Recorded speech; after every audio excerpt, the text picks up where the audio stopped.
మొత్తం మీద ఉంది అధ్యక్ష. శ్రీ టి హరీష్ రావు గారు. స్పీకర్ సార్,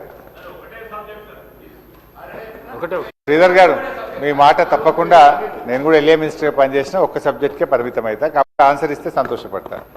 అట్లీస్ట్ ఇప్పుడు ఏమైందంటే ఇంతమంది సభ్యులు కొత్త సభ్యులు మాట్లాడుతుంటే మీరు ఎల్ఏ మినిస్టర్గా స్పీకర్ గారు 0 ఓవర్ ఒక అరణ్య రోదనగా మార్చకండి.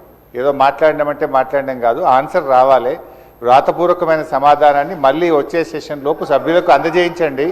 గతంలో మేము పంపిన ఎల్ఏ మినిస్టర్గా నేను పంపిన, మీరు కూడా ప్రయత్నం చేయాలని చెప్పి కోరుతా ఉన్నాను. అధ్యక్ష, నేను ఈ ఉద్యోగులకు సంబంధించినటువంటి అంశం మాట్లాడాలనుకుంటా ఉన్నాను.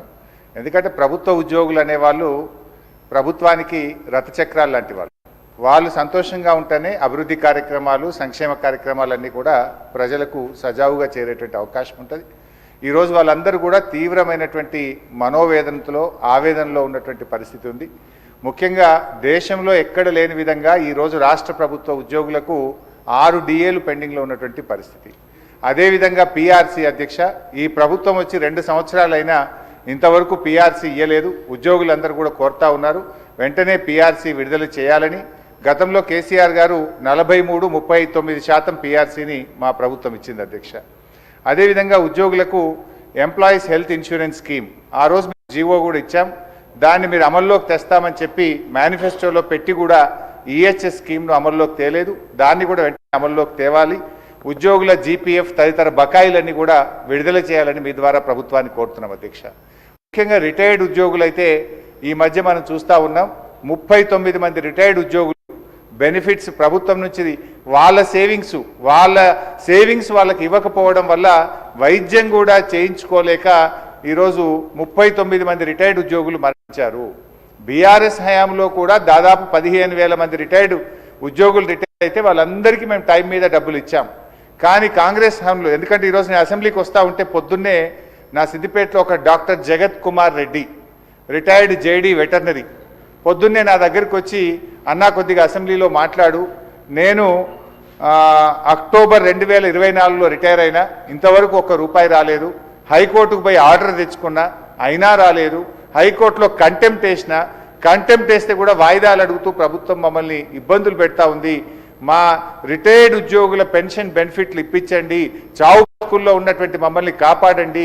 30-35 ఏళ్ళు ప్రభుత్వానికి సేవ చేసినటువంటి రిటైర్డ్ ఉద్యోగులను ఈ రకంగా వేధించడం ప్రభుత్వానికి తగదు, దయచేసి ప్రభుత్వం దృష్టికి తీసుకుపోండి అని చెప్పి పొద్దున్నే నా ఇంటికి 7 గంటలకే వచ్చి కూర్చున్నాడు సార్. నేను బయటకు వచ్చేసరికి ఏంది ఇంత పొద్దున్న వచ్చినావంటే, ఇట్లా ఉందన్న ఆరోగ్యం బాగాలేదని చెప్పమంటే బట్టి గారికి చెప్తా తప్పకుండా ఈరోజు నేను మాటించి వచ్చి ఈరోజు చెప్తా ఉన్నాను అధ్యక్ష. అదేవిధంగా అధ్యక్ష, సిపిఎస్ ఉద్యోగులను ఓపీఎస్గా మారుస్తామని ఆ రోజు కాంగ్రెస్ పార్టీ ఎన్నికల్లో హామీ ఇచ్చింది. మరి ఎప్పటిలోగా ఓల్డ్ పెన్షన్ స్కీమ్ అమలు చేస్తారు? మరి ఈలోపు గత 2 సంవత్సరాల నుంచి సిపిఎస్ కింద రాష్ట్ర ప్రభుత్వం కట్టాల్సిన కాంట్రిబ్యూషన్ డబ్బులు కూడా మీరు కట్టకుండా దాన్ని దారి మళ్లిస్తూ ఉన్నారు. అసలు కాంట్రిబ్యూషను కట్టలేరు, ఓపీఎస్ తేకపోవడం వల్ల 2 లక్షల మంది సిపిఎస్ ఉద్యోగుల భవిష్యత్తు ఈరోజు ప్రశ్నార్థకంగా మారుస్తూ ఉన్నారు. దయచేసి సిపిఎస్ కాంట్రిబ్యూషన్ కట్టండి, ఓపీఎస్ విధానాన్ని ఇచ్చిన మాట కట్టుబడి తక్షణమే అమల్లోకి తేవాలని చెప్పి మీ ద్వారా కోరుతున్నాం అధ్యక్ష. అదేవిధంగా పోలీస్ డిపార్ట్మెంట్లో కూడా అధ్యక్ష, సరెండర్ లీవులు 5 సరెండర్ లీవులు పెండింగ్లో ఉన్నాయి. టీఏలు రావట్లేదు, డిఏలు రావట్లేదు, స్టేషన్ అలవెన్స్ రావట్లేదు.